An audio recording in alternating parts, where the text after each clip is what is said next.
پارا نمبر 5، والمحصنات من النساء الا ما ملکت ایمانکم کتاب اللہ کتاب اللہ علیکم واحل لکم ما وراء ذالکم ان تبتغوا باموالکم محسنین غیر مسافحین، اور حرام کی گئی ہیں شوہر والی عورتیں مگر وہ جو تمہاری ملکیت میں آ جائیں۔ تو یہاں پر یہ جو محسنات کا ورڈ ہے نا، احسان، یہ 4 دفعہ استعمال ہوگا قرآن کریم میں۔ پہلے کا میننگ ہے شادی شدہ، دوسرے کا مطلب ہے آزاد، تیسرے کا مطلب ہے پاک دامن، اور چوتھے کا مطلب ہوگا اسلام۔ تو یہاں پر محسنات سے مراد 4 ہیں: شادی شدہ عورتیں، آزاد عورتیں، پاک دامن عورتیں، اور مسلمان عورتیں۔ تو اس آیت میں پہلا جو ہے وہ ورڈ، پہلا معنی مراد ہے، یعنی شادی شدہ عورتیں۔ اور اس کی شان نزول میں کیا آتا ہے کہ بعض جنگوں میں کافروں کی عورتیں مسلمانوں کی قید میں آ گئی تھیں، تو مسلمانوں نے کیا کیا، ان کے ساتھ تعلق قائم کرنے میں کراہت محسوس کی، تو کیونکہ وہ شادی شدہ تھی۔ تو جب صحابہ نے پوچھا تو پھر یہ آیت نازل ہوئی۔ تو اس سے کیا معلوم ہوا کہ جنگ میں حاصل ہونے والی کافر عورتیں جب مسلمانوں کی لونڈیاں بن جائیں گی تو شادی شدہ ہونے کے باوجود ان کا نکاح جو ہے وہ خود بخود ختم ہو جائے گا، تو پھر ان سے جو ہے وہ تعلق قائم کیا جا سکتا ہے۔ اللہ تعالیٰ نے یہ احکام تم پر فرض کر دیے ہیں، اور ان عورتوں کے سوا اور عورتیں تمہارے لیے حلال کی گئی ہیں کہ اپنے مال کے مہر سے تم ان سے نکاح کرنا چاہو، اور برے کام سے بچنے کے لیے، نہ کہ شہوت رانی کرنے کے لیے۔ اس لیے جن سے تم فائدہ اٹھاؤ انہیں ان کا مقرر کیا ہوا مہر دے دو، اور مہر مقرر ہونے کے بعد تم آپس کی رضامندی سے جو طے کر لو اس میں تم پر کوئی گناہ نہیں ہے، یعنی مہر میں کمی بیشی کی جا سکتی ہے آپس کی رضامندی سے۔ بے شک اللہ تعالیٰ علم والا اور حکمت والا ہے۔ اور تم میں سے جب کسی کو آزاد مسلمان عورتوں سے نکاح کرنے کی پوری وسعت اور طاقت نہ ہو تو وہ مسلمان لونڈیوں سے جن کے تم مالک ہو اپنا نکاح کر لے۔ اللہ تمہارے اعمال کو بخوبی جاننے والا ہے، کیونکہ لونڈیاں جو تھیں وہ خود، جو صاحب وقت ہوتا تھا، جو حکمران ہوتا تھا، وہ جو جنگوں میں عورتیں آتی تھیں ان کو بدکاری سے بچانے کے لیے وہ مسلمانوں میں تقسیم کی جاتی تھیں تاکہ وہ ان کے ساتھ پھر زندگی گزاریں اور وہ بری حرکات سے بچیں، اور ان کے جو کافر شوہر ہوتے تھے ان کا نکاح تو خود بخود ان سے ٹوٹ جاتا تھا جیسے ہی وہ مسلمانوں کے پاس آتی تھیں۔ تو اسی لیے فرمایا کہ اللہ تعالیٰ تمہارے اعمال کو بخوبی جاننے والا ہے، تم سب آپس میں ایک ہی تو ہو، اسی لیے ان کے مالکوں کی اجازت سے ان سے نکاح کر دو۔ یعنی اگر کسی کو دی ہے کوئی لونڈی، تقسیم ہوئی ہے، تو وہ لونڈی سے اگر تم نکاح کرنا چاہتے ہو تو پہلے مالک کی اجازت لی جائے گی۔ تو جیسے عورتوں کے نکاح کے لیے ولی کا ہونا ضروری ہوتا ہے نا، تو لونڈیوں کا مالک جو ہوتا ہے وہی لونڈیوں کا ولی ہوتا ہے۔ تو لونڈی کا کسی اور جگہ نکاح اس کی بغیر اجازت کے نہیں کیا جا سکتا، اسی طرح غلام بھی اپنے مالک کی اجازت کے بغیر کہیں نکاح نہیں کر سکتا۔ اور قاعدے کے مطابق ان کا مہر ان کو دے دو، وہ پاک دامن ہو، نہ کہ اعلانیہ بدکاری کرنے والی اور نہ خفیہ آشنائی کرنے والیاں۔ پس جب یہ لونڈیاں نکاح میں آ جائیں پھر اگر وہ بے حیائی کا کام کریں تو انہیں آدھی سزا ہے، کیونکہ آزاد عورت جو ہے نا اس کی سزا پوری ہے، اور آدھی سزا جو ہے وہ یہ لونڈیوں کی ہے، کیونکہ کوئی ان کا کفیل نہیں ہے نا، وہ جو ہے وہ لونڈی ہے، غلام ہے، اور ان کی کفالت کرنے والا کوئی نہیں ہوتا، تو اس وجہ سے اس سزا سے آدھی ہے اس سزا سے جو آزاد عورتوں کی ہے۔ تو یہاں پر لونڈیوں کو 100 کوڑوں کی بجائے 50 کوڑوں کی سزا دی جائے گی،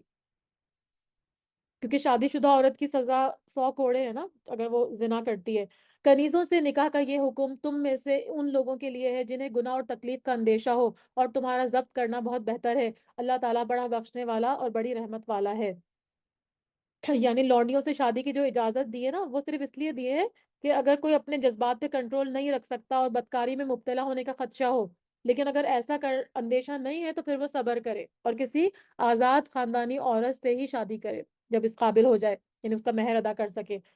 یرید اللہ لیبین لکم ویہدیکم سنن الذین من قبلکم ویتوب علیکم واللہ علیم حکیم۔ اور اللہ تعالیٰ چاہتا ہے کہ تمہارے واسطے خوب کھول کھول کر بیان کرے اور تمہیں تم سے پہلے کے نیک لوگوں کی راہ پر چلائے اور تمہاری توبہ قبول کرے، اور اللہ تعالیٰ جاننے والا اور حکمت والا ہے، یعنی جو ساری باتیں بتائی گئی بالکل کھول کھول کے تاکہ تم نیک لوگوں کی راہ پر چلو، اور اگر کوئی غلط کام کیا تو اس سے پھر توبہ کرو۔ اللہ چاہتا ہے کہ تمہاری توبہ قبول کرے، اور جو لوگ خواہشات کے پیروکار ہیں وہ چاہتے ہیں کہ تم اس سے بہت دور ہٹ جاؤ۔ تو اللہ تعالیٰ نے اسی لیے پھر لونڈیوں کی شادی کی اجازت دی کہ کہیں گناہ کا کام نہ کرو۔ یرید اللہ یرید اللہ ان یخفف عنکم وخلق الانسان ضعیفا، اور اللہ چاہتا ہے کہ تم سے تخفیف کرے، کیونکہ انسان جو ہے وہ کمزور پیدا کیا گیا ہے، یعنی اسی کمزوری کی وجہ سے گناہ میں مبتلا ہونے کا خدشہ تھا، تو اللہ تعالیٰ نے آسانیاں فرمائی۔ اے ایمان والو، اپنے آپس کے مال ناجائز طریقے سے مت کھاؤ، مگر یہ کہ تمہاری آپس کی رضامندی ہو، خرید و فروخت، اور اپنے آپ کو قتل نہ کرو، یقیناً اللہ تعالیٰ تم پر نہایت مہربان ہے۔ یعنی باطل طریقے میں دھوکہ، فریب، جال سازی، ملاوٹ اور ایسے کاروبار جن سے شریعت نے منع کیا ہے، جیسے ربا وغیرہ کا کاروبار ہے، اور اسی طرح ممنوع اور حرام چیزوں کا کاروبار کرنا بھی باطل ہے۔ اور جیسے اب یہ لوگ کرتے ہیں نا، ویڈیوگرافی کا کام کرتے ہیں، فلموں میں کام کرتے ہیں، تو اس طرح سے جو پیسہ آتا ہے وہ بھی حلال نہیں ہے، ٹھیک ہے، یہ بھی غلط ہے، یہ سب باطل کام ہے، تو اس سے منع کیا جا رہا ہے۔ لیکن آپس میں جو اگر جیسے حرام اشیاء کا کاروبار باہمی رضامندی بھی ہو، لیکن حلال اشیاء کا کاروبار کیا جا سکتا ہے، حرام چیزوں کا کاروبار نہیں کر سکتے۔ اپنے آپ کو قتل نہ کرو، تو اس سے مراد خودکشی بھی ہو سکتی ہے جو گناہ کبیرہ ہے، یا پھر جیسے عورتیں اپنا وہ کروا لیتی نا ابارشن وغیرہ، کے بچے کو جب بچے میں جان پڑ جاتی ہے تو پھر اس وقت کرنا جو ہے وہ گناہ کا کام ہوتا ہے، وہ قتل کے برابر ہوتا ہے۔ تو یہی فرمایا جا رہا ہے کہ اپنے آپ کو قتل نہ کرو، یقیناً اللہ تعالیٰ تم پر نہایت مہربان ہے۔ اور جو شخص یہ نافرمانیاں اور سرکشی اور ظلم سے کرے گا تو عنقریب ہم اس کو آگ میں داخل کریں گے، اور یہ اللہ پر بہت ہی آسان ہے۔ اگر تم بڑے بڑے گناہوں سے بچتے رہو گے جن سے تم کو منع کیا جاتا ہے، تو ہم تمہارے چھوٹے چھوٹے گناہوں کو دور کر دیں گے اور عزت اور بزرگی کی جگہ میں تم کو داخل کریں گے۔ یعنی گناہ کبیرہ کا جو ہے وہ ارتکاب نہ کرو، تو پھر اللہ تعالیٰ تمہارے چھوٹے گناہ معاف کر دیں گے۔ اور اس چیز کی آرزو نہ کرنا جس کے باعث اللہ تعالیٰ نے تم سے بعض کو بعض پر بزرگی دی ہے، مردوں کا اس میں سے حصہ ہے جو انہوں نے کمایا، اور عورتوں کے لیے اس میں سے حصہ ہے جو انہوں نے کمایا، اور اللہ تعالیٰ سے ان کا فضل مانگا کرو۔ کیونکہ حضرت ام سلمہ کے بارے میں آتا ہے نا کہ انہوں نے عرض کیا تھا آپ صلی اللہ علیہ وسلم سے کہ مرد تو جہاد میں حصہ لیتے ہیں اور شہادت پاتے ہیں، تو ہم عورتیں فضیلت والے کاموں سے محروم ہیں، اور ہماری میراث بھی مردوں سے نصف ہے۔ اس پر یہ آیت نازل ہوئی تھی۔ تو اس فرمان کے مطابق مردوں کو اللہ تعالیٰ نے جو جسمانی قوت، طاقت اور حکمت اور ارادے کے مطابق اپنے عطا کی ہے، تو اسی کی بنیاد پر وہ جہاد کرتے ہیں اور دیگر بیرونی کاموں میں حصہ لیتے ہیں، تو یہ اللہ کا عطیہ ہے۔ تو عورتوں کو مردانہ صلاحیت حاصل کرنے کی آرزو نہیں کرنی چاہیے، بلکہ اللہ کی اطاعت اور نیکی کے کاموں میں خوب حصہ لینا چاہیے۔ تو اس طرح وہ جو کچھ بھی کمائیں گی ان کو مردوں کی طرح پورا پورا جو ہے وہ حصہ ملے گا۔ یعنی ایکویلٹی کا جو ہے نا ہمارے یہاں کے فیمنزم جو بہت زیادہ کہ مردوں اور عورتوں کو بالکل ایک ایک جیسا برابر دیا جائے، تو ایسا نہیں ہو سکتا، کیونکہ دونوں جو ہے وہ ڈفرینٹ اسٹرکچر کے بنے ہوئے نا، ہر ایک کی الگ الگ استطاعت، صلاحیت اور قوتیں ہیں، دونوں فرق ہیں، لیکن اطاعت اور اللہ کی اور نیکی کے کاموں میں کوئی فرق نہیں ہے، تو اس میں جو ہے وہ پورا پورا اجر ملے گا عورتوں کو بھی اور مردوں کو بھی۔ اللہ سے اس کا فضل مانگو، اور یقیناً اللہ تعالیٰ ہر چیز کا جاننے والا ہے۔ ماں باپ یا قرابت دار جو چھوڑ کر مرے اس کے وارث ہم نے ہر شخص کے مقرر کر دیے ہیں، اور جن سے تم نے اپنے ہاتھوں معاہدہ کیا ہے انہیں ان کا حصہ دو، یقیناً اللہ تعالیٰ ہر چیز پر حاضر ہے۔ الرجال قوامون علی النساء بما فضل اللہ بعضهم علی بعض وَبِمَا أَنفَقُوا مِنْ أَمْوَالِهِمْ وَالصَّالِحَاتُ قَانِتَاتٌ حَافِظَاتٌ لِلْغَيْبِ بِمَا حَفِظَ اللَّهُ۔ مرد عورتوں پر حاکم ہے اس وجہ سے کہ اللہ تعالیٰ نے ایک کو دوسرے پر فضیلت دی ہے، اور اس وجہ سے کہ مردوں نے اپنے مال خرچ کیے ہیں، پس نیک فرمانبردار عورتیں خاوند کی عدم موجودگی میں بحفاظت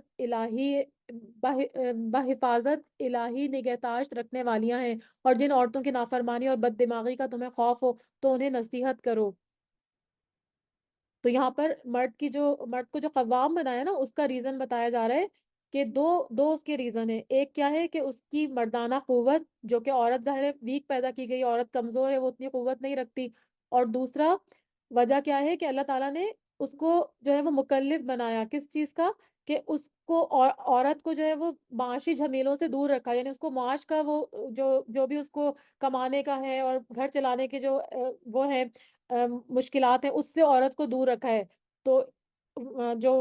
مرد ہے اس کو پورا گھر چلانے کو کہا گیا، وہ جو ہے وہ عورتوں کا اسی لیے قوام بنایا گیا ان دو فضیلت کی وجہ سے، انہوں نے اپنے مال خرچ کیے۔ تو فرمایا کہ نیک عورتیں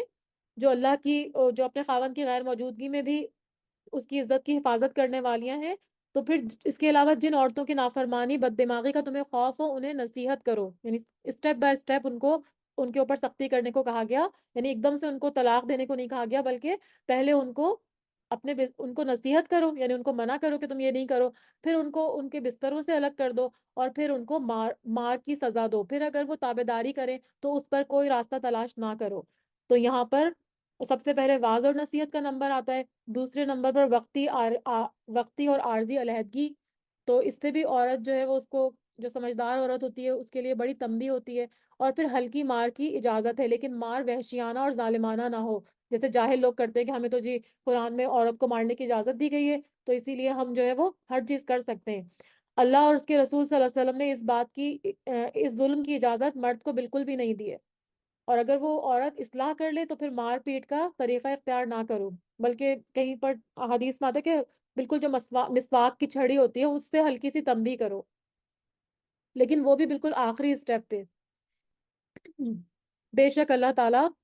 بڑی بلندی والا اور بڑائی والا ہے۔ اگر تمہیں میاں بیوی کے درمیان آپس کی انبن کا خوف ہو تو ایک منصف مرد والوں میں سے اور ایک عورت کے گھر والوں میں سے مقرر کر لو،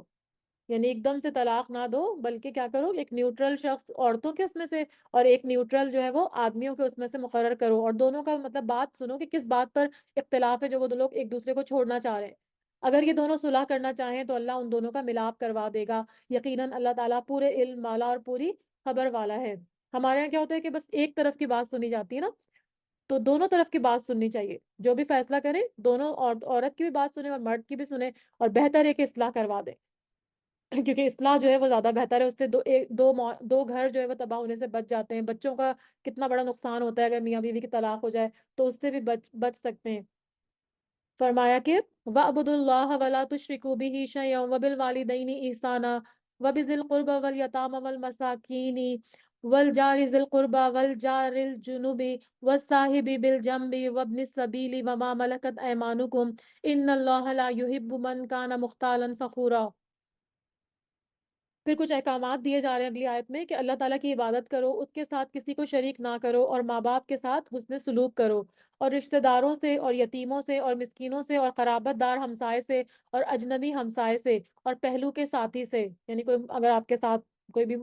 آپ کے قریب ہے، آپ کا ساتھی ہے، آپ کا شریک کار ہے، شریک سفر ہے، تو اس کے ساتھ بھی اچھا سلوک کرنے کو کہا گیا، اور مسافر کے ساتھ، ان سے جن کے مالک تمہارے ہاتھ میں ہیں، یعنی غلام اور کنیزوں کے ساتھ بھی بہت اچھا سلوک کرنے کو کہا گیا، اور احادیث میں بھی اس کی بہت تاکید آئی ہے۔ یقیناً اللہ تعالیٰ تکبر کرنے والے اور شیخی خوروں کو پسند نہیں فرماتا،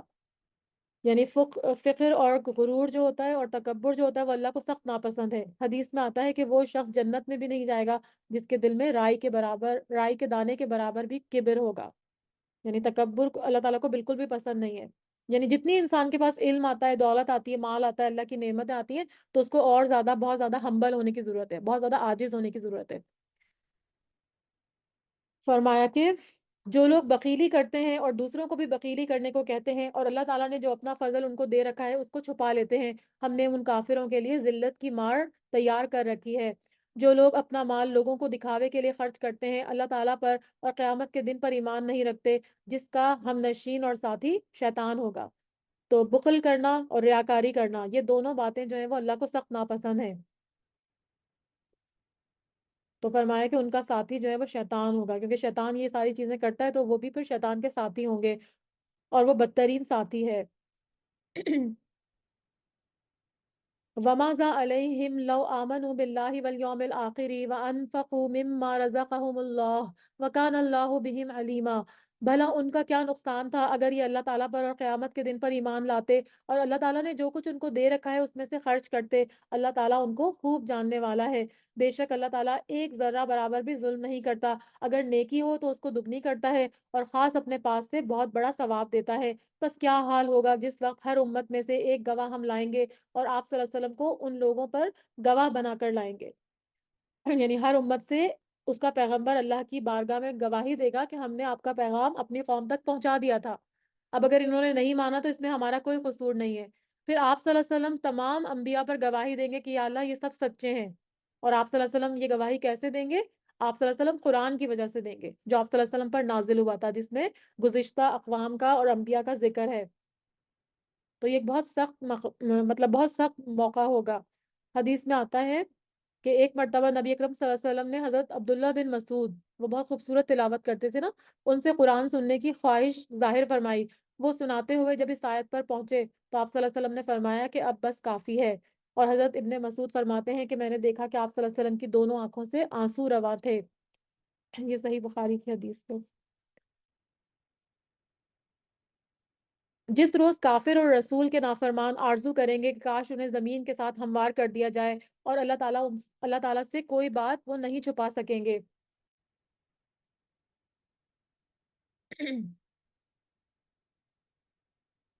اے ایمان والو، جب تم نشے میں مست ہو نماز کے قریب بھی نہ جاؤ۔ یہ حکم کس وقت نازل کیا گیا تھا؟ جب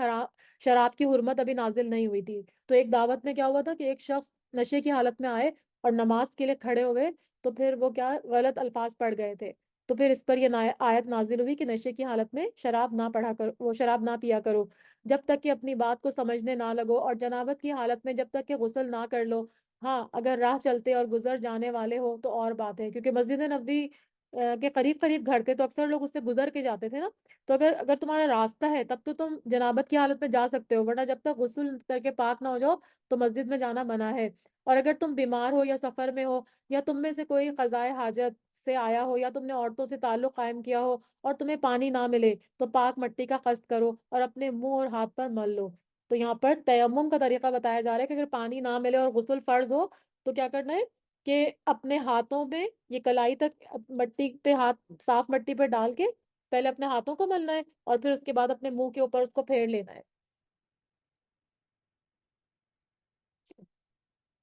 بے شک اللہ تعالیٰ معاف کرنے والا اور بخشنے والا ہے۔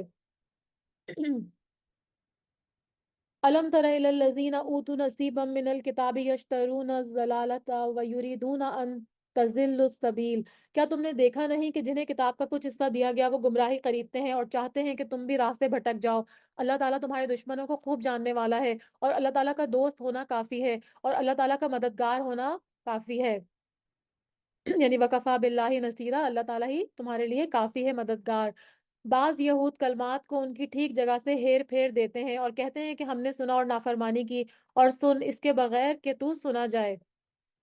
تو یہ یہودیوں کی بعض شرارتوں کا ذکر ہو رہا ہے اس آیت میں، کہ نافرمانی کرتے تھے اور اطاعت نہیں کرتے تھے، اور دل میں جو ہے وہ کہتے تھے کہ ہم نے سنا ہے، اور بد دعا کے کلمات جو ہے وہ آپ صلی اللہ علیہ وسلم کو کہتے تھے۔ اللہ تعالیٰ یہاں پہ ان کو کھول کے بتا رہے ہیں کہ وہ کیا کیا حرکتیں کرتے تھے۔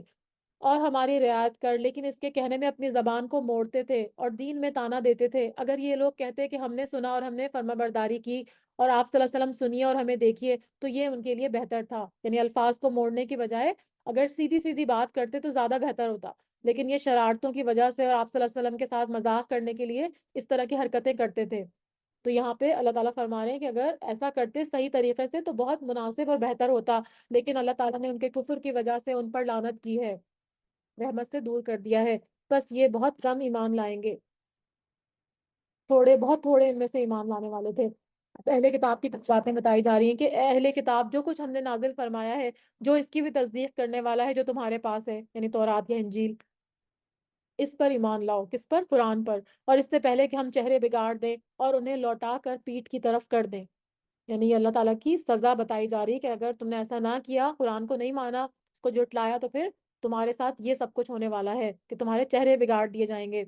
یا ان پر لعنت بھیجیں جیسے ہم نے ہفتے کے دن والوں پر لعنت کی تھی۔ اور اس کا واقعہ پھر سورہ اعراف میں آئے گا، جو ہفتے کے دن انہوں نے نافرمانی کی تھی، اور سورہ بقرہ میں بھی میں نے آپ کو تھوڑا سا مختصراً بتایا تھا، تو سورہ اعراف میں تفصیل سے آپ کو بتاؤں گی۔ تو ان کو منع کیا تھا کہ ہفتے کے دن عبادت کا مخصوص رکھنا اور اس دن مچھلیوں کا شکار نہیں کرنا، لیکن انہوں نے کیا تھا۔ تو اللہ تعالیٰ فرما رہے ہیں کہ ہم نے ان پر بھی لعنت کی، اور ہے، اور وکانا امر اللہ مفعولا، اور ہے اللہ کا حکم ہو کر رہنے والا۔ یعنی جب اللہ تعالیٰ کسی بات کا حکم دے دیتے ہیں تو نہ کوئی اس کی مخالفت کر سکتا ہے اور نہ کوئی اس کو روک سکتا ہے۔ ان اللہ لا یغفر ان یشرک بہ ویغفر ما دون ذلک لمن یشاء ومن یشرک باللہ فقد افترى اثما عظیما۔ یقیناً اللہ تعالیٰ اپنے ساتھ شریک کیے جانے والے کو نہیں بخشے گا، اور اس کے سوا جسے چاہے بخش دے گا۔ یعنی شرک جو ہے نا وہ ظلم عظیم ہے، اللہ تعالیٰ مشرک لوگوں کو معاف نہیں کریں گے۔ اور جو اللہ کے ساتھ شریک مقرر کرے گا اس نے بہت بڑا گناہ اور بہت بڑا بہتان باندھا۔ حدیث میں بھی آتا ہے نا کہ یہ شرک عظیم ہے، تو یہ سب سے بڑے گناہ میں سے ہے۔ کیا آپ صلی اللہ علیہ وسلم نے انہیں نہیں دیکھا جو اپنی پاکیزگی اور ستائش خود کرتے تھے، یعنی اپنے منہ میاں مٹھو بننا، اپنے آپ کو پاکیزہ قرار دینا؟ بلکہ اللہ تعالیٰ جسے چاہتا ہے پاکیزہ کرتا ہے، کسی پر ایک دھاگے برابر بھی ظلم نہیں کیا جائے گا۔ تو یہاں پر یہود کا کریکٹر بتایا جا رہا ہے کہ وہ اپنے منہ میاں مٹھو بنتے تھے کہ ہم اللہ کے بیٹے ہیں، اس کے چہیتے ہیں۔ تو اللہ تعالیٰ فرما رہے ہیں کہ تزکیے کا اختیار تزکیہ کا اختیار بھی اللہ کے پاس ہے اور اسی کو اس کا علم ہے۔ اور فتیل کا ورڈ یہاں پہ یوز ہوا پہلی دفعہ۔ فتیل کا مطلب ہوتا ہے کھجور کی گٹھلی جو ہوتی ہے نا، اس کے جو کنارہ ہوتا ہے اس پر دھاگے یا ایک چھوٹا سا دھاگا نکلتا ہوا دکھتا ہے نا، تو اتنا چھوٹا سا بھی ظلم اللہ تعالیٰ کسی پر نہیں کریں گے۔ انظر کیف یفترون علی اللہ الکذب وکفی بہ اسما مبینا، اور دیکھو یہ لوگ اللہ تعالیٰ پر کس طرح جھوٹ باندھتے ہیں اور یہ حرکت سری گناہ ہونے کے لیے کافی ہے۔ کیا آپ صلی اللہ علیہ وسلم نے انہیں نہیں دیکھا جنہیں کتاب کا کچھ حصہ ملا ہے، جو بت کا اور باطل معبود کا اعتقاد رکھتے ہیں اور کافروں کے حق میں کہتے ہیں کہ یہ لوگ ایمان والوں سے زیادہ راہ راست پر ہیں؟ یہی وہ لوگ ہیں جنہیں اللہ تعالیٰ نے لعنت کی ہے، اور جسے اللہ تعالیٰ لعنت کر دے تو اس کا کوئی مددگار نہیں پاؤ گے۔ کیا ان کے پاس کوئی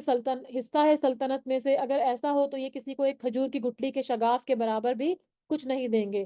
وہاں فتیل کا ورڈ یوز ہوا تھا، اب یہاں پہ نقیر کا ورڈ یوز ہوا ہے۔ نقیر بالکل ایک چھوٹا سا نقطہ ہوتا ہے گٹلی پہ، ابھی آپ لوگ کھائیں گے نا انشاءاللہ رمضان میں تو دیکھیے گا، تو اس کے اوپر ایک چھوٹا سا باریک سا شگاف ہوتا ہے، اس کو کہتے ہیں نقیر۔ تو اللہ تعالیٰ فرما رہے ہیں کہ اگر ان کو سلطنت دے دی جائے، رزق کا دار و مدار ان کو دے دیا جائے، تو یہ کسی کو اتنا چھوٹا سا بھی نہیں دیں گے، اتنے یہ کنجوس ہیں۔ یا یہ لوگوں سے حسد کرتے ہیں اس پر جو اللہ تعالیٰ نے اپنے فضل سے ان کو دیا ہے، یعنی بنی اسرائیل کو چھوڑ کر جو ہے وہ بنی اسماعیل میں سے محمد صلی اللہ علیہ وسلم کو پیدا کیا، تو یہ نبوت جو ہے وہ اللہ کا سب سے بڑا فضل ہے نا، تو وہ اس کی بنا پر آپ صلی اللہ علیہ وسلم سے حسد کرتے ہیں، مسلمانوں سے حسد کرتے ہیں۔ بس ہم نے تو آل ابراہیم کو کتاب اور حکمت بھی دی ہے اور بڑی سلطنت بھی عطا فرمائی ہے، پھر ان میں سے بعض نے تو اس کتاب کو مانا اور بعض اس سے رک گئے، اور جہنم کا جلانا کافی ہے۔ جن لوگوں نے ہماری آیتوں سے کفر کیا انہیں ہم یقیناً آگ میں ڈال دیں گے۔ جب ان کی کھالیں پک جائیں گی تو ہم ان کے سوا اور کھالیں بدل دیں گے تاکہ عذاب چکھتے رہیں، کیونکہ یہ جو کھالوں کی تبدیلی ہے نا، کیوں اس لیے ہوگی کہ جو کھال ہوتی ہے نا اس کے اندر ہی ہم تکلیف محسوس کرتے ہیں، اس کے نیچے تکلیف نہیں محسوس کرتے، تو اسی لیے بار بار کھالیں بدلی جائیں گے تاکہ ان کے عذاب میں کوئی کمی نہ آئے۔ مسند احمد کی روایت کی روح سے جہنمی جہنم میں اتنے موٹے ہو جائیں گے کہ ان کے کانوں کی جو لو ہوتی ہے نا جس میں ہم وہ پہنتے ہیں بندے وغیرہ، وہ پیچھے گردن تک، اور اس کے پیچھے جو گردن ہے اس کا فاصلہ 700 سال کی مسافت جتنا ہوگا، اور ان کی کھال کی موٹائی 70 بالشت، اور داڑھ ان کا بہت پہاڑ جتنا ہوگا۔ استغفر اللہ۔ اب یہ ہمیں ابھی سمجھ میں نہیں آ رہا لیکن اس وقت پھر ایسا ہوگا۔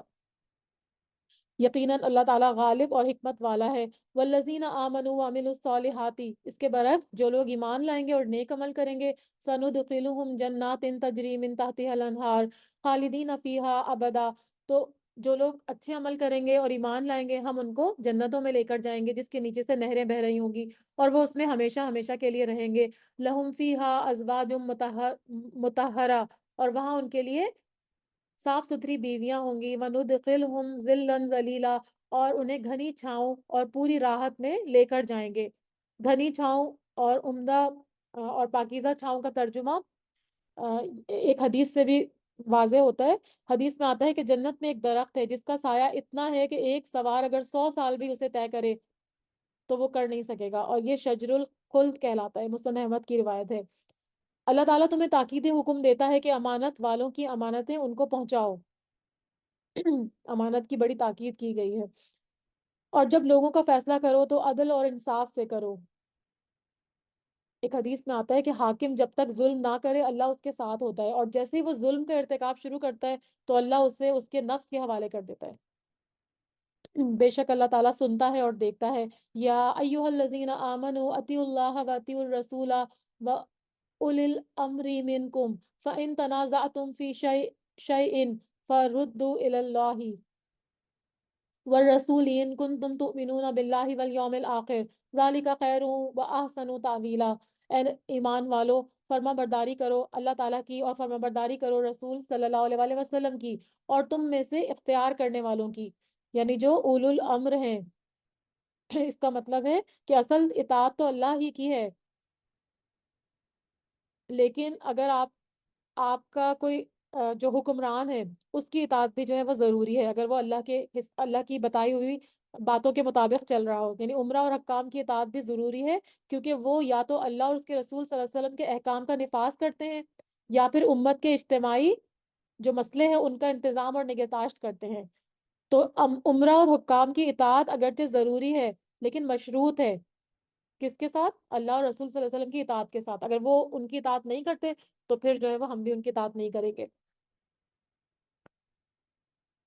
پھر اگر کسی چیز میں تم اختلاف پاؤ تو اس کو لوٹا دو اللہ کی طرف اور رسول صلی اللہ علیہ وسلم کی طرف، یعنی کوئی معاملہ اگر تمہیں نہیں سمجھ میں آ رہا تو پھر مشورہ کہاں سے لیں گے؟ قرآن اور سنت سے۔ اگر تمہیں اللہ تعالیٰ پر اور قیامت کے دن پر ایمان ہے، یہ بہت بہتر ہے اور با اعتبار انجام کے بہت اچھا ہے۔ کیا آپ صلی اللہ علیہ وسلم نے انہیں نہیں دیکھا جن کا دعویٰ تو یہ ہے کہ جو کچھ آپ پر اور جو کچھ آپ صلی اللہ علیہ وسلم سے پہلے اتارا گیا ہے اس پر ان کا ایمان ہے، لیکن وہ اپنے فیصلے غیر اللہ کی طرف لے جانا چاہتے ہیں، حالانکہ ان کو حکم دیا گیا تھا کہ شیطان کا انکار کریں۔ شیطان تو یہ چاہتا ہے کہ انہیں بہکا کر دور ڈال دے۔ ان سے جب بھی کہا جائے کہ اللہ تعالیٰ کے نازل کردہ کلام کی اور رسول اللہ صلی اللہ علیہ وآلہ وسلم کی طرف آؤ، تو آپ صلی اللہ علیہ وسلم دیکھ لیں گے کہ یہ منافق آپ سے منہ پھیر کر رک جاتے ہیں۔ تو یہاں پر یہ آیات ان کے بارے میں نازل ہوئی جو فیصلہ عدالت میں لے جانے کے بعد جو سرداران یہود تھے یا پھر سرداران قریش تھے ان کی طرف لانا چاہتے تھے۔ تو اس کا حکم لیکن عام ہے، تمام لوگ اس میں شامل ہیں جو کتاب اور سنت سے اعراض کرتے ہیں اور فیصلوں کو دوسروں کے لیے چھوڑ لیتے ہیں،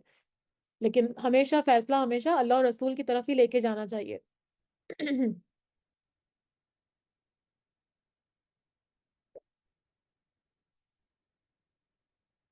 پھر کیا بات ہے کہ جب ان پر ان کے کرتوتوں کے باعث کوئی مصیبت آ پڑتی ہے تو پھر یہ آپ صلی اللہ علیہ وسلم کے پاس آ کر اللہ کی قسمیں کھاتے ہیں کہ ہمارا ارادہ تو صرف بھلائی اور میل ملاپ ہی کا تھا۔ یہ وہ لوگ ہیں کہ ان کے دلوں کا بھید اللہ تعالیٰ بخوبی روشن کرتا ہے۔ آپ صلی اللہ علیہ وسلم ان سے چشم پوشی کیجئے، انہیں نصیحت کرتے رہیے اور انہیں وہ بات کہیے جو ان کے دلوں میں گھر کرنے والی ہو۔ اللہ تعالیٰ فرما رہے ہیں کہ اگرچہ ہم ان کے تمام بھیدوں سے واقف ہیں، لیکن آپ صلی اللہ علیہ وسلم کو فرمایا جا رہا ہے کہ آپ ان کو درگزر کر دیں اور واعظ اور نصیحت اور قول و بلیغ کے ذریعے ان کے اندر اصلاح کرنے کی کوشش جاری رکھیے۔ تو اس سے کیا پتہ چلتا ہے کہ دشمنوں کی سازش کو عفو و درگزر اور واعظ اور نصیحت کے ذریعے ناکام بنانے کی کوشش کرنی چاہیے جیسا اللہ نے حکم دیا۔ اور ہم نے ہر رسول کو صرف اسی لیے بھیجا کہ اللہ تعالیٰ کے حکم سے اس کی فرما برداری کی جائے، اور اگر یہ لوگ جب انہوں نے اپنی جانوں پر ظلم کیا تھا آپ کے پاس آ جاتے اور اللہ تعالیٰ سے استغفار طلب کرتے تو رسول صلی اللہ علیہ وسلم بھی ان کے لیے استغفار کرتے، تو یقیناً یہ لوگ اللہ تعالیٰ کو معاف کرنے والا اور مہربان پاتے۔ سو قسم ہے آپ کے پروردگار کی، یہ مومن نہیں ہو سکتے جب تک کہ تمام آپس کے اختلافات میں آپ صلی اللہ علیہ وسلم کو حاکم نہ مان لیں، پھر جو فیصلے آپ ان میں کر دیں گے ان سے اپنے دل میں کسی طرح کی تنگی اور ناخوشی نہ پائیں اور فرما برداری کے ساتھ اس کو قبول کر لیں۔ اس کی جو آیات نزول ہے نا، ویسے تو یہ ان جرنل بھی کسی بھی بات میں ہو سکتی ہے، لیکن یہاں پر واقعہ کیا ہے، اس کا نزول سبب کیا ہے کہ حضرت زبیر رضی اللہ تعالیٰ عنہ جو آپ صلی اللہ علیہ وسلم کے پھپھی زاد بھائی تھے، ایک آدمی کا کھیت کو سیراب کرنے والے نالے کے پانی پر جھگڑا ہو گیا تھا، تو معاملہ نبی صلی اللہ علیہ وسلم تک پہنچا، تو آپ نے صورتحال کا جائزہ لے کر جو فیصلہ دیا تو وہ حضرت زبیر کے حق میں تھا، جس پر دوسرے آدمی نے کہا کہ آپ صلی اللہ علیہ وسلم نے یہ فیصلہ اس لیے دیا ہے کہ وہ آپ کے پھپھی زاد بھائی ہیں۔ تو پھر اس پر یہ آیت نازل ہوئی کہ نبی صلی اللہ علیہ وسلم کے بابت کسی فیصلے میں اختلاف تو کجا، دل میں ذرا سا بھی جو ہے وہ کوئی اس طرح کا خیال کرنا کہ انہوں نے غلط فیصلہ کیا ہے وہ ایمان کے منافی ہے۔ اور اگر ہم ان پر یہ فرض کر دیتے کہ اپنی جانوں کو قتل کر ڈالو یا اپنے گھروں سے نکل جاؤ تو ان میں سے بہت کم لوگ اس کو بجا لاتے، اور اگر یہ وہی کریں جس کی انہیں نصیحت کی جاتی ہے تو یقیناً یہی ان کے لیے بہتر اور بہت زیادہ مضبوطی والا ہوگا۔ اور تب تو اور تب تو انہیں ہم اپنے پاس سے بڑا ثواب دیں گے اور یقیناً انہیں راہ راست دکھائیں گے، اور جو بھی اللہ تعالیٰ کی اور رسول صلی اللہ علیہ وسلم کی فرما برداری کرے گا وہ ان لوگوں کے ساتھ ہوگا جن پر اللہ تعالیٰ نے انعام کیا۔ یہ وہی والی آیت تھی نا جو میں نے آپ کو بتائی تھی کہ جب ہم پڑھتے نا انمتا علیہم، تو انمتا علیہم کن لوگوں پر انعام کیا تھا؟ یہاں پر فرمایا جا رہا ہے وَمَن يُطِعِ اللَّهَ وَرَسُولَهُ فَأُولَٰئِكَ مَعَ الَّذِينَ أَنْعَمَ اللَّهُ عَلَيْهِم مِّنَ النَّبِيِّينَ وَالصِّدِّيقِينَ وَالشُّهَدَاءِ وَالصَّالِحِينَ وَحَسُنَ أُولَٰئِكَ رفیقا، یعنی نبی، صدیق اور شہید اور نیک لوگ یہ سارے بہترین رفیق ہیں۔ حدیث میں آتا ہے کہ آدمی انہی کے ساتھ ہوگا قیامت کے دن جس سے ان کو محبت ہوگی۔ تو یہ صحابہ نے جب یہ فرمان سنا تو ان کو اتنی خوشی ہوئی جتنی کبھی نہیں ہوئی تھی، کیونکہ وہ جنت میں آپ صلی اللہ علیہ وسلم کی رفاقت پسند کرتے تھے۔ تو ہم بھی اللہ تعالیٰ سے دعا کرتے ہیں کہ ہم جن کی رفاقت ابھی آپ صلی اللہ علیہ وسلم کی اور صحابہ کی رفاقت پسند کرتے ہیں جنت میں، تو اللہ تعالیٰ بھی ہم کو ان کے ساتھ رکھے۔ اور یہ بہترین رفیق ہیں، بہترین ساتھی ہیں۔ یہ فضل اللہ تعالیٰ کی طرف سے ہے اور کافی ہے اللہ تعالیٰ جاننے والا۔ اے مسلمانوں، اپنے بچاؤ کا سامان کر لو، یعنی اسلحہ اور سامان جنگ اور دیگر ذرائع کا انتظام کر لو۔ پھر چاہے گروہ گروہ نکل نکل کر کوچ کرو یا سب اکٹھے ہو کر نکل کھڑے ہو، اور یقیناً تم میں سے بعض وہ بھی ہیں جو پس و پیش کرتے ہیں، یعنی جو منافقین ہیں وہ جہاد میں جانے سے گریز کرتے ہیں۔ پھر اگر تمہیں کوئی نقصان ہوتا ہے تو کہتے ہیں کہ اللہ تعالیٰ نے تو مجھ پر بڑا فضل کیا کہ میں ان کے ساتھ موجود نہیں تھا، اور اگر تمہیں اللہ کا کوئی فضل مل جائے یعنی مال غنیمت وغیرہ یا فتح مل جائے تو کہتے ہیں مل جائے تو اس طرح کہ گویا تم میں اور ان میں دوستی تھی ہی نہیں، یعنی وہ تمہارے اہل دین میں سے نہیں بلکہ اجنبی ہیں۔ کہتے ہیں کاش میں بھی ان کے ہمراہ ہوتا تو بڑی کامیابی کو پہنچتا۔ بس جو لوگ دنیا کی زندگی کو آخرت کے بدلے میں بیچ ڈالتے ہیں انہیں اللہ تعالیٰ کی راہ میں جہاد کرنا چاہیے، اور جو شخص اللہ تعالیٰ کی راہ میں جہاد کرتے ہوئے شہادت پالے یا غالب آ جائے یعنی فتح پالے تو یقیناً ہم اس کو بڑا ثواب عنایت فرمائیں گے۔ بھلا کیا وجہ ہے کہ تم اللہ کی راہ میں ان ناتوان مردوں، عورتوں اور ننھے بچوں کے چھٹکارے کے لیے جہاد نہ کرو؟ کیونکہ جو لوگ ہجرت کر کے آئے تھے نا پہلی دفعہ مدینے، تو پیچھے ان کے بچے اور بوڑھے لوگ چھوٹ گئے تھے مکہ میں، تو وہ ان کے اوپر بڑے ظلم کر رہے تھے جو وہ تھے مشرکین مکہ۔ تو وہی بتایا جا رہا ہے کہ ان کے لیے کیوں تم جہاد نہیں کرتے جب اللہ کی طرف سے اجازت آ گئی ہے؟ جو یوں دعائیں مانگ رہے تھے، ربنا اخرجنا من هذه القرية الظالم اهلها واجعل لنا من لدنك وليا واجعل لنا من لدنك نصيرا، کہ اے ہمارے پروردگار ان ظالموں کی بستی سے ہم کو نجات دے دے اور ہمارے لیے خود اپنے پاس سے حمایتی مقرر کر دے، ہمارے لیے خاص اپنے پاس سے مددگار بنا۔ تو یہاں پر وہی بات کہ جو پیچھے رہ گئے تھے نا بوڑھے مرد عورتیں جو ان کے ظلم و ستم سے اب تنگ آ گئے تھے تو اللہ کی راہ میں دعا کر رہے تھے، تو مسلمانوں کو کہا جا رہا ہے کہ تم ان کمزور لوگوں کو کفار سے نجات دلانے کے لیے جہاد کیوں نہیں کرتے؟ جو لوگ ایمان لائے ہیں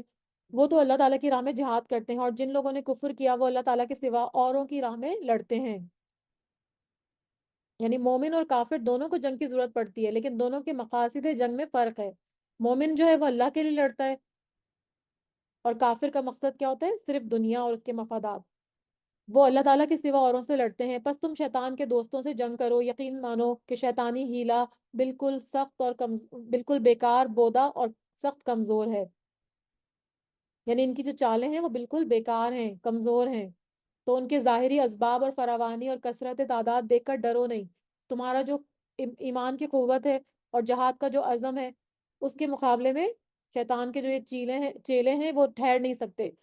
کیا تم نے انہیں نہیں دیکھا جنہیں حکم دیا گیا تھا کہ اپنے ہاتھوں کو روکے رکھو اور نمازیں پڑھتے رہو اور زکوٰۃ ادا کرتے رہو؟ پھر جب ان کو جہاد کا حکم دیا گیا تو اسی وقت ان کی ایک جماعت لوگوں سے اس طرح ڈرنے لگی جیسے اللہ تعالیٰ کا ڈر ہو، بلکہ اس سے بھی زیادہ، اور کہنے لگے اے ہمارے رب، تو نے ہم پر جہاد کیوں فرض کر دیا؟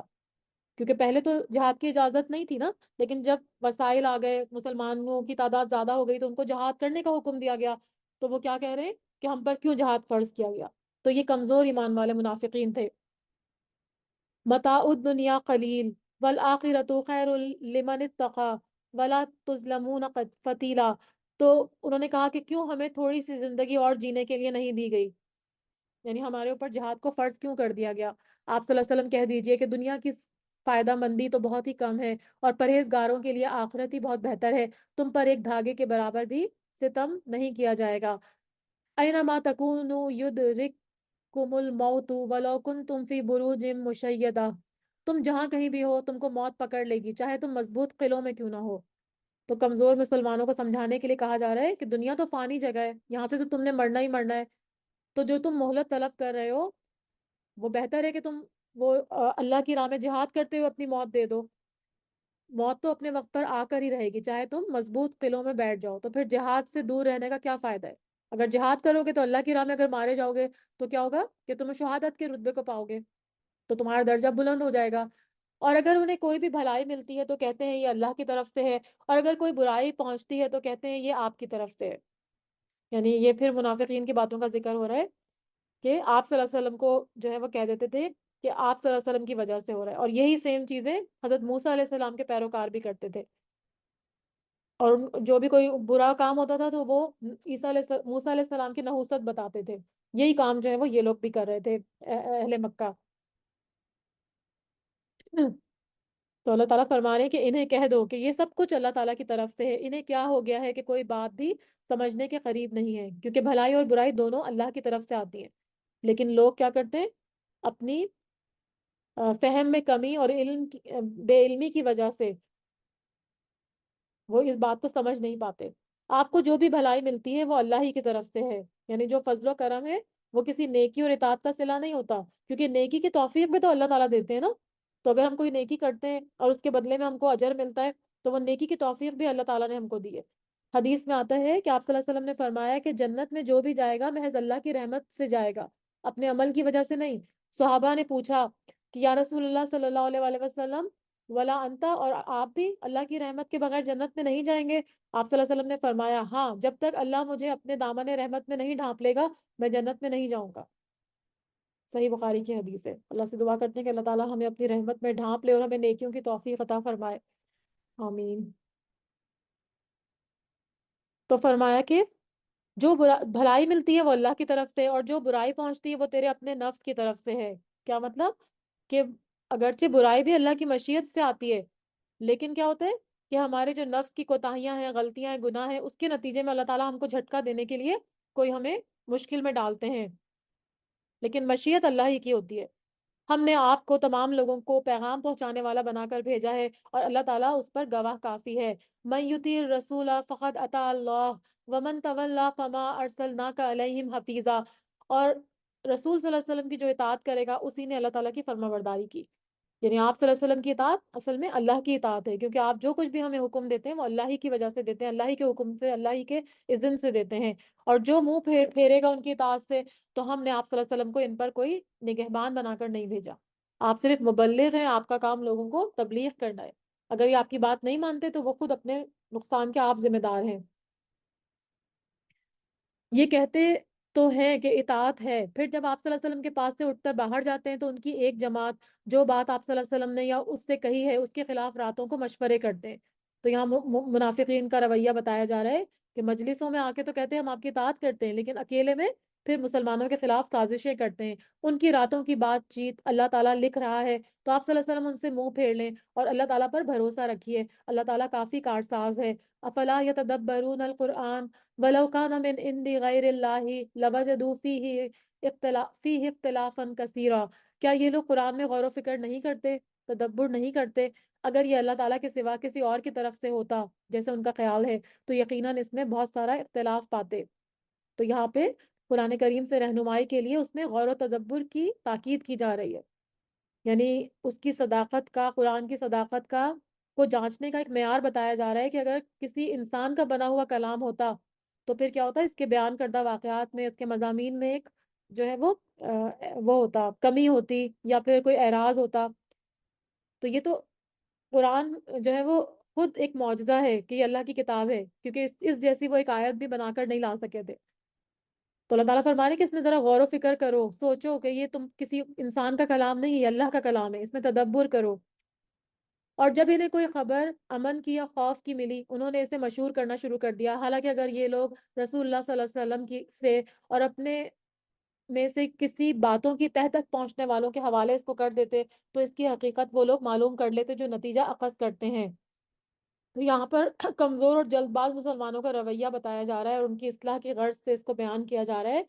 کہ مسلمانوں کی کوئی کامیابی یا دشمن کی ہلاکت اور شکست کی خبر ہے جس کو سن کر امن اور اطمینان دوڑ جاتا تھا،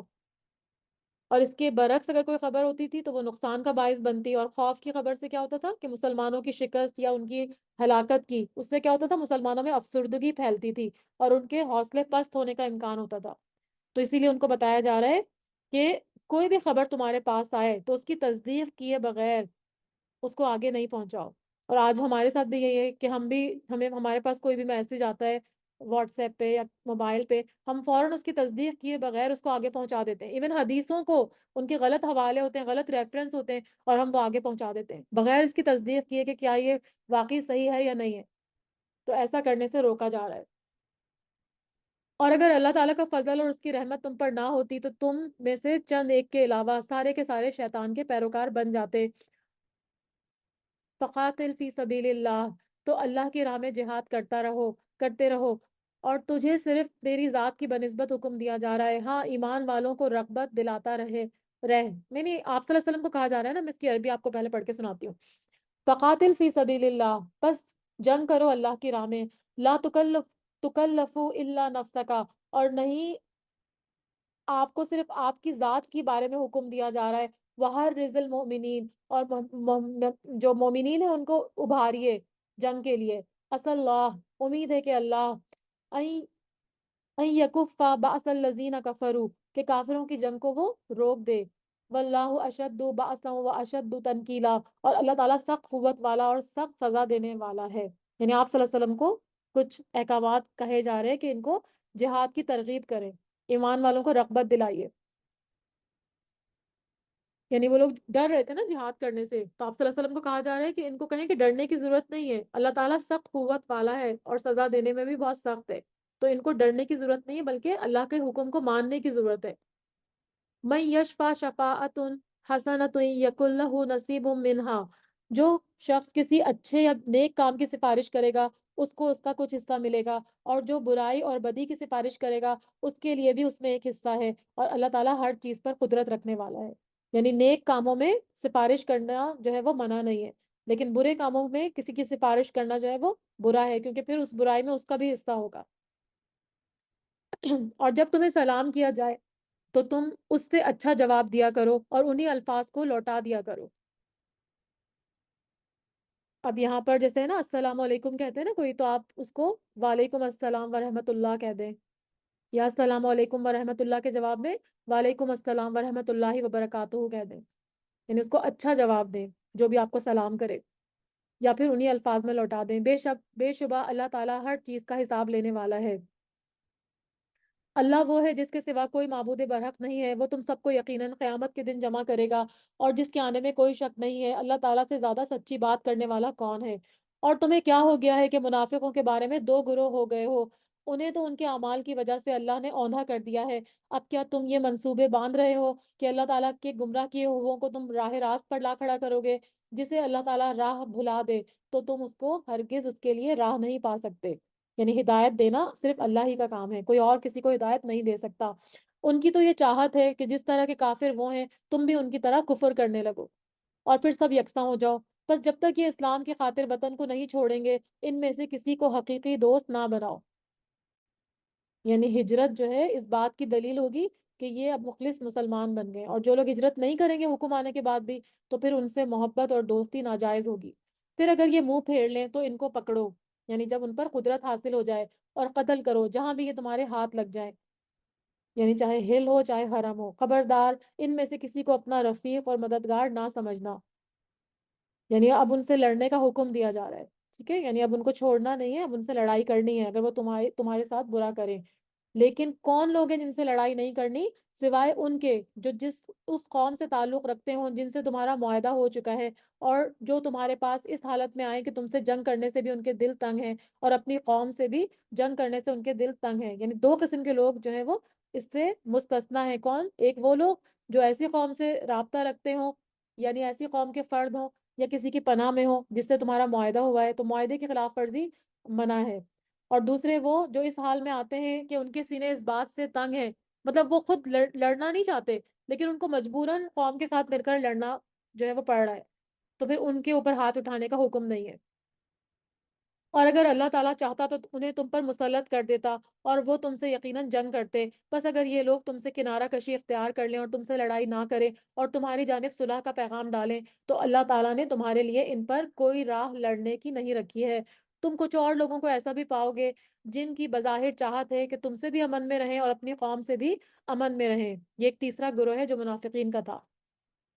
تو وہ مسلمانوں کے پاس آتے تھے تو اسلام کا اظہار کرتے تھے تاکہ مسلمانوں سے محفوظ رہیں، اپنی قوم کے پاس جاتے تو ان کی ہاں میں ہاں ملاتے تاکہ وہ ان کو اپنا ہم مذہب سمجھیں، تاکہ دونوں سے فائدہ حاصل کریں اور اپنی قوم سے بھی امن میں رہیں۔ لیکن جب کبھی فتنہ انگیزی کی طرف لوٹائے جاتے ہیں تو اوندھے منہ اس میں گر جاتے ہیں۔ بس اگر یہ لوگ تم سے کنارہ کشی نہ کریں اور تم سے صلح کا سلسلہ نہ رکھیں اور اپنے ہاتھ نہ روکیں تو تم ان کو پکڑو اور مار ڈالو جہاں کہیں بھی پاؤ، یہی وہ ہیں جس پر ہم نے تمہیں ظاہر حجت عنایت فرمائی ہے۔ یعنی پھر ان کے دلوں میں اگر تمہارے لیے نفاق اور ان کے دلوں میں کینہ ہے، بغض اور عناد ہے، تو پھر تم بھی ان کے اوپر ہاتھ اٹھاؤ گے۔ وما کان لمؤمن ان یقتل مؤمنا الا قطع، کسی مومن کو دوسرے مومن کا قتل کر دینا نہ زیبا نہیں ہے، یعنی ایک مومن کا دوسرے مومن کو قتل کرنا ممنوع اور حرام ہے، مگر غلطی سے ہو جائے، یعنی غلطی جیسے کوئی ایکسیڈنٹ ہو گیا یا آپ کا کوئی فائر غلطی سے لگ گیا، آپ کا ارادہ نہیں تھا اس کو مارنے کا، تو نیت اور ارادہ قتل کا نہ ہو لیکن اس کے باوجود قتل ہو جائے تو اور بات ہے۔ جو شخص کسی مسلمان کو بلا قصد مارے گا، یعنی بغیر کسی ارادے کے، اس تو وہ اگر بلا خطا بھی مارے گا تب بھی آپ کو فدیہ دینا ہوگا۔ کیا فدیہ ہے؟ ایک غلام کی گردن آزاد کرنا، ٹھیک ہے، اور مقتول کے عزیزوں کو خون بہا پہنچانا، یعنی یہ اس قتل خطا کا جرمانہ بتایا جا رہا ہے کہ غلطی سے اگر ہو جائے تب بھی آپ کو جو ہے وہ یا تو ایک غلام کو آزاد کرنا ہوگا یا پھر مقتول کے خون کے بدلے میں جو چیزیں وہ مانگیں گے وہ وارثوں کو دی جائیں گی، یعنی دیت، اور دیت کی مقدار احادیث کی رو سے 100 اونٹ یا اس کے مساوی قیمت سونے چاندی یا کرنسی کی شکل میں ہوگی، تو وہ دیت عطا کی جائے گی جس پہ کہ وہ اس کے مقتول کے جو لواحقین ہیں وہ راضی ہو جائیں، یعنی جو اس کے ورثہ ہیں۔ ہاں یہ اور بات ہے کہ وہ لوگ بطور صدقہ معاف کر دیں، یعنی اگر وہ کہتے ہیں کہ نہیں ہمیں دیت نہیں چاہیے، ہم ایسے ہی تمہیں معاف کر دیتے ہیں، تو پھر جو ہے وہ جائز ہے۔ اور اگر مقتول تمہاری دشمن قوم کا ہو اور وہ مسلمان ہو تو صرف ایک مومن غلام کی گردن آزاد کرنی لازمی ہے، اور اگر مقتول اس قوم کا ہو کہ تم میں اور ان میں عہد و پیمان ہے، یعنی کوئی معاہدہ ہے، تو خون بہا لازم ہے جو اس کے کنبے والوں کو پہنچایا جائے گا، اور ایک مسلمان غلام کا آزاد کرنا بھی ضروری ہے۔ بس جو نہ پائے اس کے ذمے 2 مہینے کے لگاتار روزے رکھنے ہیں، یعنی جو یہ نہیں کر سکتا، فدیہ نہیں دے سکتا، تو مطلب دیت نہیں دے سکتا یا غلام کو آزاد نہیں کر سکتا، تو 2 مہینے کے لگاتار روزے رکھے گا۔ اور کہا جاتا ہے کہ اگر بیچ میں ایک روزے کا ناغہ ہو جائے گا تو پھر دوبارہ سے شروع کرے گا، اللہ تعالیٰ سے بخش پانے کے لیے، اور اللہ تعالیٰ بخوبی جاننے والا اور خوب حکمت والا ہے۔ اور یہ قتل خطا کی بات ہے جو غلطی سے ہو رہا ہے، ٹھیک ہے، اس پہ یہ سب کچھ ہے۔ جان بوجھ کے جو لوگ قتل کر دیتے ہیں اس کا تو پھر اس کی تو کوئی معافی نہیں ہے۔ اگلی آیت میں فرمایا کہ وَمَن يَقْتُلْ مُؤْمِنًا مُتَعَمِّدًا جَزَاؤُهُ جَهَنَّمُ خَالِدًا فِيهَا وغضب اللہ علیہ ولعنہ وَأَعَدَّ لَهُ عذابًا عظیما، اور جو کوئی کسی مومن کو قصدن یعنی جان بوجھ کر قتل کر دے گا اس کی سزا دوزخ ہے جس میں وہ ہمیشہ رہے گا، اس پر اللہ تعالیٰ کا غضب ہے، یعنی قتل عمد کی سزا ہے۔ یعنی قتل کی 3 قسمیں یہاں بتائی گئیں، پہلی قتل خطا، ٹھیک ہے، جس کا غلطی سے ہو گیا، دوسرا قتل شبہ، جی یہ اس کا حدیث سے پتہ چلتا ہے کہ کسی کے اوپر اگر شک تھا تو کر دیا، اس کی وہ حدیث سے ثابت ہے، قرآن میں نہیں ہے۔ قتل عمد کا مطلب کیا ہے کہ ارادے اور نیت سے کسی کو قتل کرنا،